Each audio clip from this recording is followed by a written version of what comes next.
Oh, Mother, how do I look? Is my hat straight? Stop fussing, dear. You're getting flushed. If only I had a mirror. Stand still now. Let me take a look at you. You're a picture, Mary, a perfect picture. Whoa there. Easy now, easy. Morning, ladies. Oh, good morning. Good morning. Come on then, Gov. Mustn't keep the bride waiting. What's going on in there? Nothing to get worried about, you know, Gov. No worse than having a tooth out. Here, what's happened? What is it, Gabby? Blimey. Well, who'd believe that?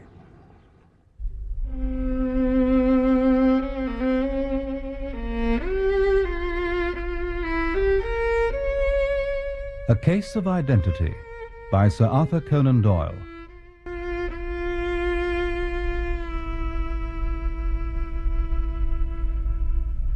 It had been a particularly trying day for me.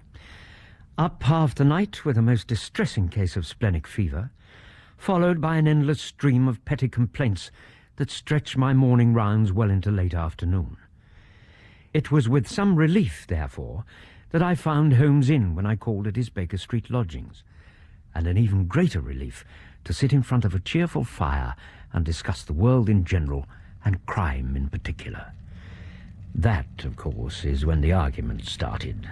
My dear fellow, life is infinitely stranger than anything which the mind of man could invent. I'm not so sure you are right there, Holmes. Why, you've only to look in the newspaper. To what purpose? To find reports which more often than not are just as predictable as the plots devised by any number of writers of crude fiction. You think so? I'm sure of it. If that were to be the case, which it most certainly is not, it would be because we do not dare to conceive the things which are really mere commonplace of existence. Oh, come now, you'll have to do better than that. If we could fly out of that window, hand in hand, hover over this great city, gently remove the roofs and peer in at the queer things which are going on, the strange coincidences, the plannings, the cross-purposes, the wonderful chain of events working through generations and leading to the most outre results, it would make all fiction with its foreseen conclusions most stale and unprofitable. Well, there may be some grain of truth in what you suggest, and yet I'm not convinced of it.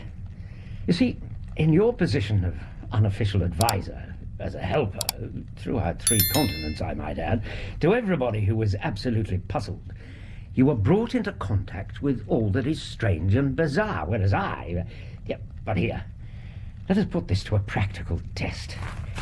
Today's newspaper, first heading we come to. What do you say? Pray proceed. Very well. Let's see now. There you are. A husband's cruelty to his wife. Half a column of print, but I know already that it is all perfectly familiar.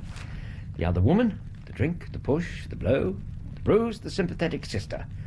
What did I tell you, Holmes? Your example is an unfortunate one for your argument, Watson. This is the Dundas separation case, and, as it happens, I was engaged in clearing up some small points in connection with it.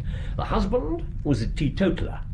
There was no other woman, and the conduct complained of was that he drifted into the habit of winding up every meal by taking out his false teeth and hurling them at his wife, which, you will allow, is not an action likely to occur to the imagination of the average storyteller. No, possibly not. Take a pinch of snuff, Doctor, and acknowledge that I've scored over you in your example. Thank you. It's a handsome-looking box, Holmes. A little too rich for your taste, I would have thought. A little souvenir from the King of Bohemia in return for my assistance in the case of the Irene Adler papers. And the ring? From the reigning family of Holland, though the matter in which I served them was of such delicacy that I cannot confide it even to you. Now, time to draw the blinds, I think. Oh, perhaps you'd like me to... You stay by the fire, Watson. Manage. Anything on hand just now? Some 10 or 12. They are important, you understand, without being interesting. In these cases, save for one rather intricate matter which has been referred to me from Marseille, there's nothing which presents any features of interest. It is possible, however, that I may have something better before very many minutes are over, for this is one of my clients, so I am much mistaken. Oh? Who would that be? On the pavement opposite. Fur boa, broad-brimmed hat with an equally large, curling red feather, and worn in what I believe is the current Duchess of Devonshire fashion. That is tilted somewhat coquettishly over the ear. Ah, yes. Why do you think she may be a client? She seems nervous, hesitant. She's looking up at the window here. Yes, I see what you mean. And she appears to be swaying as if she's not quite sure. Yeah, she's taken the plunge. Certainly coming in our direction. Precisely. Now, if we give her just a few more moments to find our door... There. Oscillation upon the pavement always means an affair d'occur. Affair d'occur. And here she comes indeed. Well done, Holmes. My dear fellow, I can hardly claim credit for predicting the predictable. Oh, really? Why not? But I've seen these symptoms before. She would like advice, but is not sure the matter is not too delicate for communication. And yet even here we may discriminate. When a woman has been seriously wronged by a man, she no longer oscillates, and the usual symptom is a broken bell wire. Now, here we may take it that there is a love matter, but the maiden is not so much angry as perplexed or grieved. Mr. Sherlock Holmes? Yes. Do come in, Miss... Mary Sutherland. May I introduce my colleague, Dr. Watson? Good evening. Doctor. I think you will find this chair the most comfortable. Thank you. Not too pleasant an evening. No. Do you not find that with your short sight it is a little trying to do so much typewriting? I did at first, but now I know where the letters are without looking. You've heard about me, Mr. Holmes. How could you know all that? Never mind. It is my business to know things. Perhaps I have trained myself to see what others overlook. If not, why should you come to consult me? I came to you, sir, because I heard of you from Mrs. Etheridge, whose husband you found so easily when the police and everyone else had given him up for dead. Oh, yes. I remember reading about that. Oh, Mr. Holmes, I wish you would do as much for me. I'm not rich, but still I have 100 a year in my own right, beside the little I make by the machine.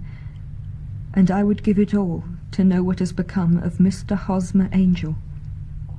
Why did you come away to consult me in such a hurry?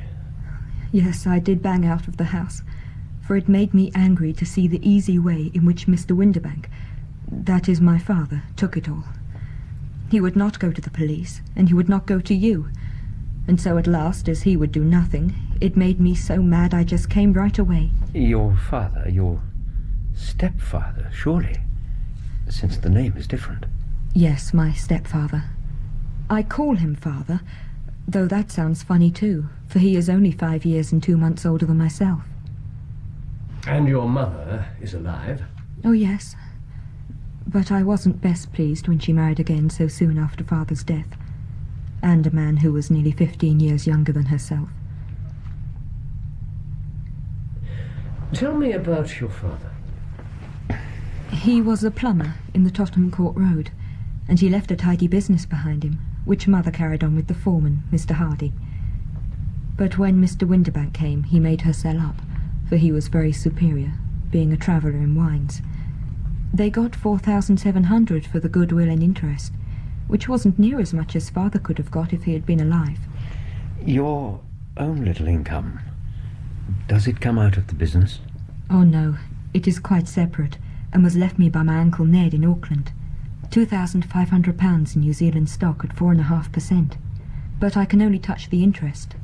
Since you draw so large a sum as 100 a year, and with what you earn into the bargain, you no doubt travel a little, indulge yourself in every way. I believe that a single lady can get by very nicely on an income of about £60.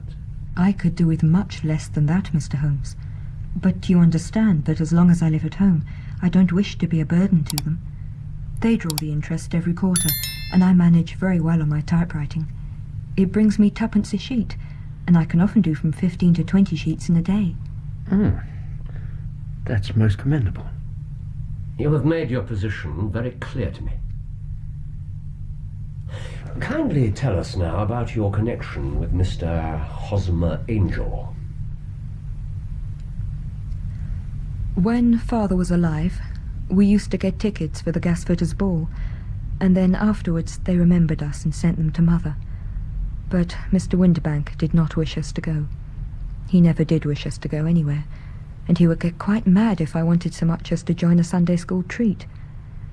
But this time I was set on going. Fortunately, the day before the ball, he went off to France upon the business of the firm. So Mother and I and Mr. Hardy, who used to be our foreman, we all went together. And it was there I met Mr. Hosmer Angel.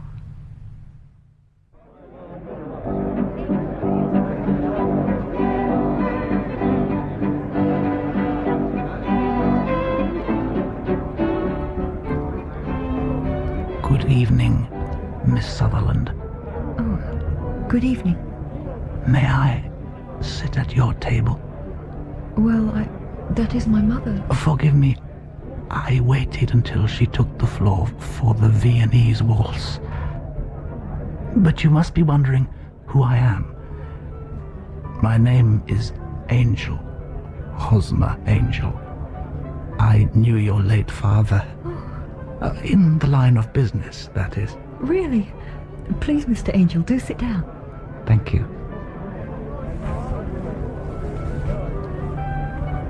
I trust you will forgive my approaching you like this, but your father often talked about you. It was as if I had already met you. Oh. Now I have. I feel I know you as a friend. Oh. I cannot recall Father talking about you. A father's prerogative. I do not remember you coming to the house. I would never have been so presumptuous, Miss Sutherland. But I would have been so pleased. I'm hardly what you would call a forward sort of person, not being particularly well-favoured, if you take my meaning. But Mr. Angel... I had the quinsy when I was a child, you see, and swollen glands. I never got over that properly. People are always surprised at the way I speak. I think you have a very nice voice, Mr. Angel. Quiet and well-spoken. And my eyes, they are weak, too. That's why I wear these tinted glasses against the glare. Then we are two of a kind, Mr. Angel. I have to wear glasses, and though I can manage reasonably well on an occasion such as this, I am really quite short-sighted. Oh, we two seem to be alike in that respect. Everyone seems to be enjoying themselves. Yes.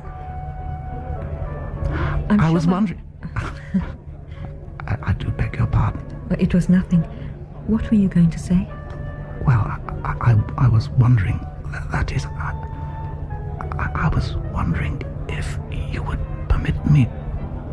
Please continue, Mr. Angel. To call on you tomorrow evening. Oh, I thought perhaps we might go for a walk, if that would suit you. Why, yes. I should be very pleased for you to call. Shall we say 7 o'clock? 7 o'clock would be most convenient. Oh, that's settled then. I shall look forward to meeting you again, Miss Sutherland. You're not going already? If you would excuse me. But I'm sure my mother would be most pleased to see you. Tomorrow evening, perhaps. Of course. I shall look forward to it. Thank you. Good night, Miss Sutherland. Good night, Mr. Angel.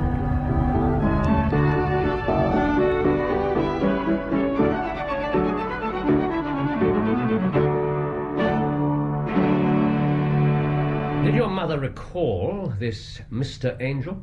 Yes, she said she did remember him, and although she was disappointed at not seeing him on that occasion, she looked forward to renewing her acquaintance with him. I take it he did call. Oh, yes. He was such a gentleman. And there were further meetings? Almost every day. Well, evening. Hosmer was very shy, you see. He said he preferred to walk with me in the evenings, as he hated to be conspicuous. But I did not mind. That is, I became very fond of Hosmer, Mr. Angel. I know that Mother was taken with him too, and everything would have been so perfect. But then Father arrived back from France. I will not have it. I am master in this house, and I will not have strangers coming in and out without so much as a by your leave as soon as my back is turned. But, Father, surely Hosmer could... That is enough. I may be old-fashioned, but I have always held a woman should be happy in her own family circle. She should not have to go outside it. But a woman needs her own circle to begin with. How can I find... I do not want to hear another word on this matter. As far as I'm concerned, Mr. Angel is not to come to this house ever again. Did he make an attempt to see you? Father was going off to France again the following week, and Hosmer wrote and said it would be safer and better not to see each other again until he had gone. We could write in the meantime, and indeed he used to write every day. I took the letters in the morning, so there was no need for Father to know. Were you engaged to the gentleman at this time? Oh, yes, after the very first walk we took. Hosmer, Mr. Angel, was a cashier in an office in Leadenhall Street. Which office? That's the worst of it, Mr. Holmes. I do not know. Where did he live? He slept on the premises. And so, where did you address your letters? To the Leadenhall Street post office, to be left till called for. Hosmer said if I sent them to his place of work, he would be chaffed by the other clerks about having letters from a lady. So I offered to typewrite them, the way he did his, but he said no, and that when I wrote them, they seemed to come from me. But when they were typewritten, he always felt that the machine had come between us. That shows you how fond he was of me, Mr. Holmes, and the little things he would think of. It has long been an axiom of mine that the little things are infinitely the most important. What happened when Mr. Windybank returned to France? Hosmer came to the house again and proposed that we should marry before Father came back. I must tell you, Mr. Holmes, I had never seen him like this before. He was in such dreadful earnest. Swear it, you must swear it. But Hosmer, I don't... Swear it here on the testament. But what could possibly... Swear that whatever happens, you will always be true to me. I swear it. There. It's for the best, dear, you'll see. Yes, of course. Now, Hosmer, the wedding. I thought Friday would be the most suitable. In the morning. That should do very nicely. Mary? Do you mean this Friday? Does that not suit you? Of course it suits her. But what about Father? That is, we should not get married without telling him. Your father is in France. Perhaps we should wait till he returns. Best to tell him afterwards. But surely we should... You leave your father to me.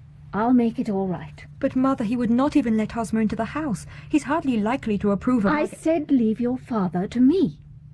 Now, I have told you it will be all right. Hosmer? I think we must take our chance while we can. You will have no cause to regret this, my dear, I promise you. I know, Hosmer, but... Very well. If it is what you wish, we will be married on Friday. Your wedding was arranged, then, for the Friday. Was it to be in church? Yes, sir, but very quietly. It was to be at St. Saviour's near King's Cross, and we were to have breakfast afterwards at the St. Pancras Hotel. Hosmer came for us in a hansom, but as there were two of us, he put us both into it and stepped himself into a four-wheeler, which happened to be the only other cab in the street. We got to the church first, and when the four-wheeler drove up, we waited for him to step out. Come on then, Gov. Mustn't keep the bride waiting. What's going on in there? Nothing to get worried about, you know, Gov. No worse than having a tooth out. Here, what's happened? What is it, Cabby? Blimey. But who'd believe that? He's gone. That was last Friday, Mr. Holmes. I have not seen Hosmer since, nor have I received any communication from him. It seems to me that you've been very shamefully treated, Miss Sutherland. Oh, no, sir. He was too good and kind to leave me so. Why, all that morning he'd been saying to me that whatever happened, I was to be true, and that even if something quite unforeseen occurred to separate us, I was always to remember that I was pledged to him, and that he would claim his pledge sooner or later. It seems strange talk for a wedding morning, but what has happened since gives a meaning to it. Your own opinion is, then, that some unforeseen catastrophe has occurred to him? I believe he foresaw some danger, or else he would not have talked so, and then I think what he foresaw happened. But you have no notion as to what it could have been? None. How did your mother take the matter? She was very angry, and said I was never to speak of Hosmer again. And your father? Did you tell him? Yes, and he seemed to think with me that something had happened and that I should hear of Hosmer again. As he said, what interest could anyone have in bringing me to the doors of the church and then leaving me? And yet what could have happened to him? And why does he not write? It drives me half mad to think of it. I'm out of my mind with worry. Mr. Holmes, please, you must find him for me, you must. I shall glance into the case for you, and I have no doubt we shall reach some definite result. Let the weight of the matter rest on me now, and do not let your mind dwell upon it further. Above all, try to let Mr. Hosmer Angel vanish from your memory as he has done from your life. Then you don't think I will see him again? I fear not. Then what has happened to him? You will leave that question in my hands. Very well. Before you go, Miss Sutherland, I should like an accurate description of Mr. Angel and any letters of his that you can spare. I advertised for him in last Saturday's Chronicle. I have the slip here, and 4 letters and my own address. Thank you. Where is Mr. Windybank's place of business? He travels for Westhouse and Marbank, the great claret importers of Fenchurch Street. Thank you. You have made your statement very clearly. Please try and remember the advice which I've given you. Let the whole incident be a sealed book, and do not allow it to affect your life. You are very kind, Mr. Holmes, but I cannot do that. I shall be true to Hosmer. He shall find me ready when he comes back. For all the preposterous hat and the vacuous face, there was something noble in the simple faith of our visitor, which compelled our respect. With a promise to come again whenever she might be summoned, she laid her little bundle of papers upon the table and went her way.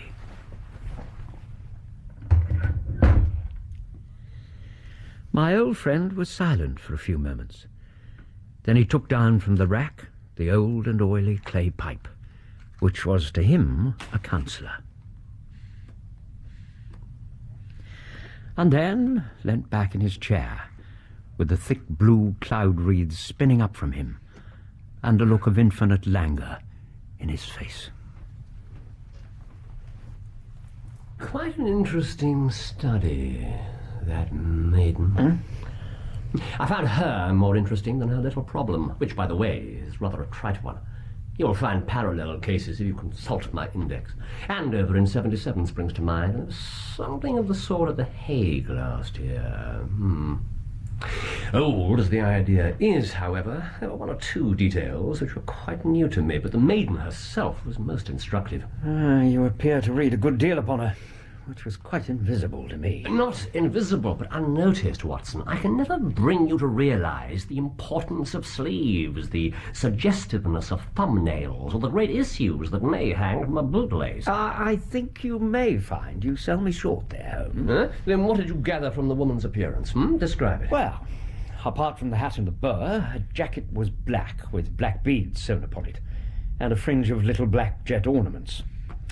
Her dress was brown, rather darker than coffee colour, with a little purple plush at the neck and sleeves.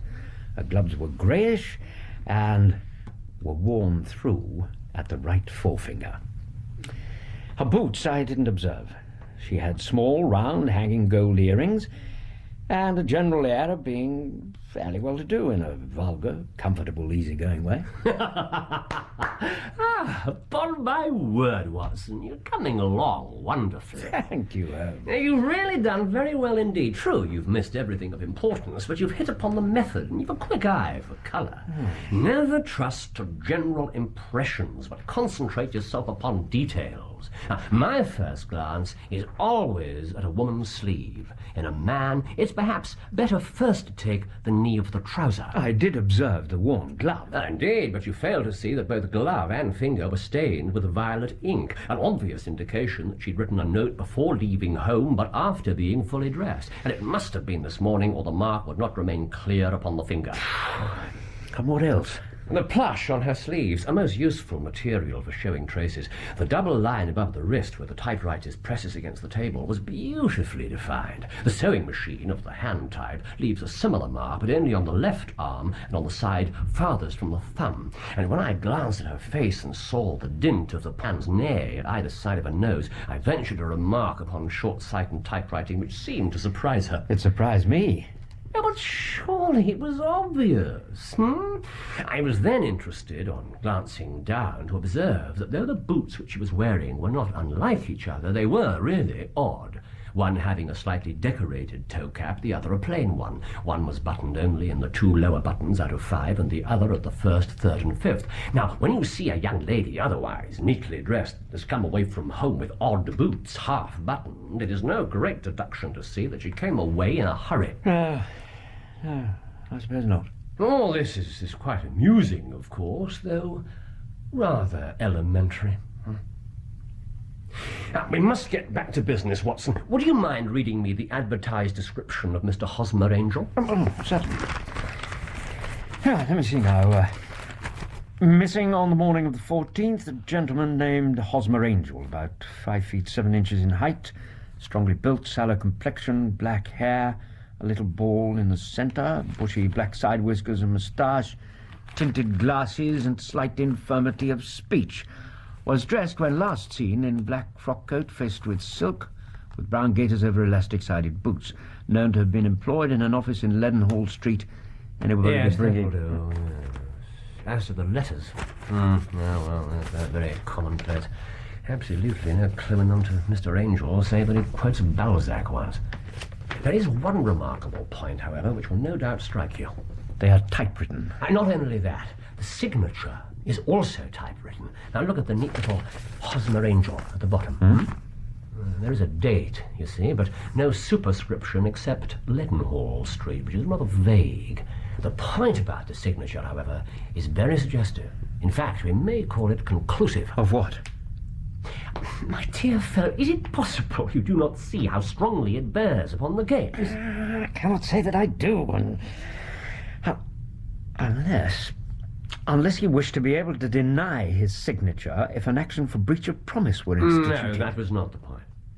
However, I shall write 2 letters which should settle the matter, after which, my dear fellow, as we can do nothing until we have the replies, I suggest we put our little problem upon the shelf for the interim. I had had so many reasons to believe in my friend's subtle powers of reasoning and extraordinary energy in action that I felt he must have some solid grounds for the assured and easy demeanour with which he treated the singular mystery which he had been called upon to fathom. Once only had I known him to fail, in the case of the King of Bohemia and of the Irene Adler photograph. But when I look back to the weird business of the sign of 4 and the extraordinary circumstances connected with a study in Scarlet, I felt it would be a strange tangle indeed, which he could not unravel.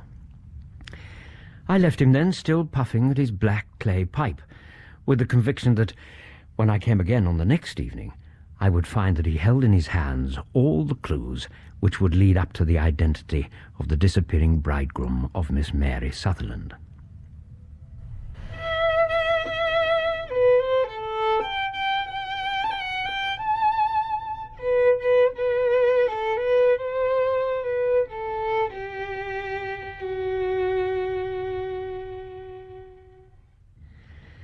The whole of the next day my attention was engaged by a professional case of great gravity, and it was not until close upon 6 o'clock that I found myself free to spring into a hansom and drive to Baker Street. Half afraid that I might be too late to assist at the denouement of the mystery, I raced up to our rooms only to find Sherlock Holmes alone and half asleep, with his long, thin form curled up in the recesses of his armchair. In addition, a formidable array of bottles and test tubes, together with the pungent smell of hydrochloric acid, suggested he had spent his day in the chemical work which was so dear to him. Oh, hello, Holmes. I thought I'd never manage to get here. Oh, but you have, and your timing is impeccable. Ah, you have solved it then? Yes, bisulfate of birita. No, the mystery. Huh? Oh, that. I thought you were referring to the salt that I've been working on. No. Well, there never was any mystery in the matter, though, as I said yesterday, some of the details are of interest. The only drawback is that there's no law, I fear, that can touch the scoundrel. So, you know what has become of Hosmer Angel? Yes. Huh? Who is he? And what was the object of his deserting Miss Sutherland? That will be the girl's stepfather. He was written to say he'd be here at 6. Mr. James Windybank. Yes? Sherlock Holmes, please come in. Thank you. My colleague, Dr. Watson. Good evening. The man who had entered was a sturdy, middle-sized fellow, some 30 years of age, clean-shaven and sallow-skinned, with a bland, insinuating manner, and a pair of wonderfully sharp and penetrating grey eyes. He shot a questioning glance at each of us, placed his shiny top hat upon the sideboard, and sidled down into the nearest chair.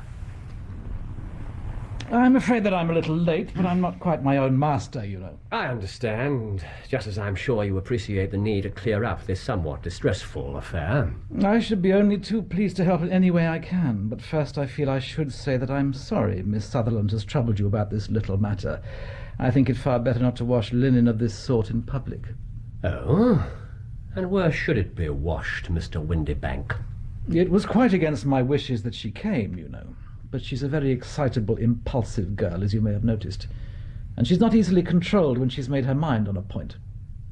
Of course, I do not mind you so much, as you are not connected with the official police. But it is not pleasant having a family misfortune like this noised abroad, and a useless expense, too, for how could you possibly find this Hosmer angel? On the contrary, I have every reason to believe that I will succeed in finding him. But that is... I'm delighted to hear it. Mr. Windybank, I have here a typewritten letter from you, the one in which you made an appointment with me for 6 o'clock. You know, it is a curious thing that a typewriter has really quite as much individuality as a man's handwriting. Unless they are quite new, no two machines write exactly alike. Some letters get more worn than others, some wear only on one side. Now, I perceive in this note of yours, Mr. Windybank, that in every case there is some little slurring of the letter E and a slight defect in the tail of the R. There are 14 other characteristics, but those are the more obvious. We do all our correspondence with this machine at the office. No doubt it is a little worn. And I will show you now what is really a very interesting study. You know, Watson, I think I might even write a little monograph on the subject one of these days. The typewriter and its relation to crime. Oh, yes. Splendid idea. We shall see. Mr. Windybank, I have here 4 letters which purport to come from the missing man. They are all typewritten. In each case, not only are the E's slurred or the R's tailless, but you will observe, if you care to use my magnifying lens, that the 14 other characteristics to which I've alluded are there as well. I cannot waste time over this sort of fantastic talk. If you can catch the man, catch him. And let me know when you've done it. Certainly, I let you know now. I have caught him. How dare you, sir? I demand that you unlock that door. It won't do, really, it won't. There is no possible getting out of it, Windybank. It is quite too transparent. And it was a very bad compliment when you said it was impossible for me to solve so simple a question. What I really... That's right. Sit down and let us talk it over. It's not actionable, you know. I'm very much afraid that it is not. But between ourselves, Windybank, it was as cruel, selfish, and heartless a trick in a petty way as has ever come before me. Now, let me just run over the course of events, and you will contradict me if I go wrong. Windybank sat huddled up in his chair, with his head sunk upon his breast, like one who is utterly crushed. For his part, Holmes stuck his feet up on the corner of the mantelpiece and, leaning back with his hands in his pockets, began talking, rather to himself, as it seemed, than to us. The man married a woman very much older than himself for her money, and he enjoyed the use of the money of the daughter as long as she lived with them. It was a considerable sum for people in their position, and the loss of it would have made a serious difference, so it was worth an effort to preserve it. The daughter was of a good, amiable disposition, affectionate and warm-hearted in her way, so that with her fair personal advantages and her little income, she would not be allowed to remain single long. Now, her marriage would mean, of course, the loss of 100 a year. So what does her stepfather do to prevent it? He takes the obvious course of keeping her at home and forbidding her to seek the company of people of her own age. But she becomes restive, insisted upon her rights, and finally announced her positive intention of going to a certain ball. What does her clever stepfather do then? He conceives an idea more creditable to his head than to his heart. With the connivance and assistance of his wife, he disguised himself, covered those keen eyes with tinted glasses, masked the face with a moustache and a pair of bushy whiskers, and sank that clear voice into an insinuating whisper. Good Lord. Doubly secure on account of the girl's short sight, thus he appears as Mr. Hosmer Angel and keeps off other lovers by making love himself. I don't believe it. Why, it's monstrous. It was only a joke at first. We never thought she would have been so carried away. Very likely not. However that may be, the young lady was very decidedly carried away. You may remember, Watson, she really did believe her stepfather was in France, so the suspicion of treachery never for an instant entered her mind. Yes, of course. So she was flattered by the gentleman's attentions, and the effect was increased by the loudly expressed admiration of her mother. Then Mr. Angel began to call, for it was obvious that the matter should be pushed as far as it would go if a real effect were to be produced.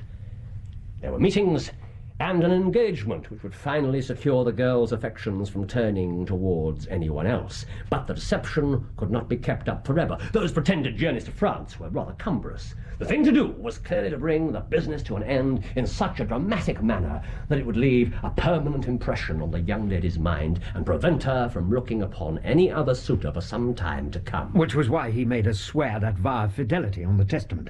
Precisely. And why there were also allusions to the possibility of something happening on the very morning of the wedding. James Windybank wished Miss Sutherland to be so bound to Hosmer Angel and so uncertain as to his fate that for 10 years to come she would not listen to another man. As far as the church door he brought her, and then, as he could go no further, he conveniently vanished away by the old trick of stepping in at one door of a four-wheeler and out at the other. I think that was the chain of events, Mr. Windybank. It may be so, or it may not. But if you are so very sharp, you ought to be sharp enough to know it is you who are breaking the law now, not me. I have done nothing actionable from the first. But as long as you keep that door locked, you lay yourself open to an action for assault and illegal constraint. Then we must not allow that to happen. There.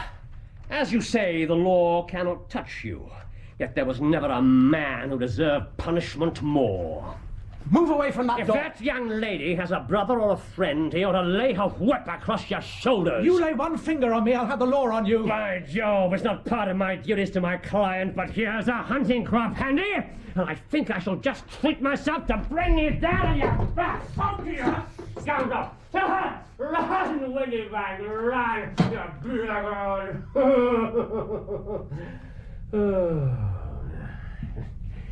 A cold-blooded scoundrel, if ever I saw one. There he goes, running down the road as if all hell had been let loose. I tell you, Watson, that fellow will rise from crime to crime until he does something very bad and ends on that gallows. No more than he deserves. I regret that he necessarily remains unpunished in this particular instance. Still, in some respects, the case has not been totally devoid of interest. Even now, I cannot entirely see all the steps of your reasoning. Well, then, let me enlighten you. It was obvious from the first that this Mr. Hosmer Angel must have some strong object for his curious conduct. And it was equally clear that the only man who profited by the incident, as far as we could see, was the stepfather. Yes, I can see that, but what exactly set you onto him? The fact that the two men were never together. One always appeared when the other was away. That was suggestive. So were the curious voice, tinted spectacles. To say nothing of his bushy whiskers. Exactly. And my suspicions were all confirmed by his peculiar action in typewriting his signature, which of course inferred that his handwriting was so familiar to Miss Sutherland that she would recognize even the smallest sample of it. So you see, all these isolated facts together with many minor ones, all pointed in the same direction. Yes, I see. But how did you verify them? Well, having once spotted my man, it was easy to get corroboration. I knew where he worked, so, having taken the printed description, I eliminated everything from it which could be the result of a disguise, whiskers, glasses, voice, and sent it to the firm with a request that they should inform me whether it answered the description of any of their travellers. I'd already noticed the peculiarities of the typewriter, and I wrote to the man himself at his business address, asking him if he would come here. As I expected, his reply was typewritten and revealed the same trivial but characteristic defects I had previously noted in Hosmer Angel's correspondence. The same post brought me a letter from Westhouse and Marbank of Fenchurch Street to say that the description tallied in every respect with that of their employee, James Windybank. Voila, tout. Yes, quite. Well, that's that then. You can chalk up another success. Success? Hardly the word I would have chosen. Admittedly, the law can't touch the blackguard, but he'd certainly think twice before trying anything of this sort again. Yes, let us hope so.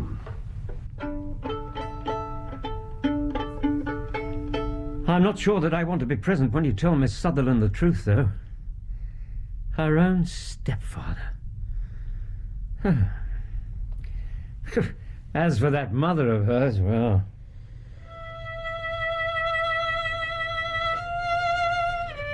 Hardly surprised me if she left home after this. And took her money with her. Serve them right, I say. Hey, Holmes? Holmes?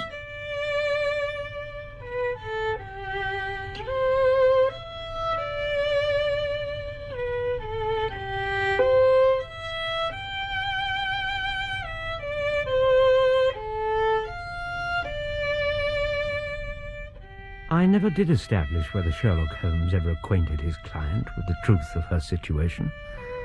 Even had he done so, I doubt very much if she would have believed him.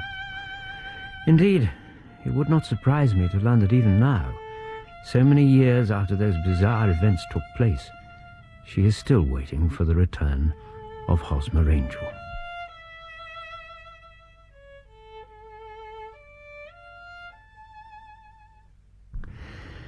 I must have referred Holmes to the matter at some stage, however, as I recorded a comment he made on the affair. A particularly apt comment, I thought. You may remember the old Persian saying, "There is danger for him who taketh the tiger cub, and danger also for whoso snatches a delusion from a woman." There is as much sense in Havith as in Horace, and as much knowledge of the world.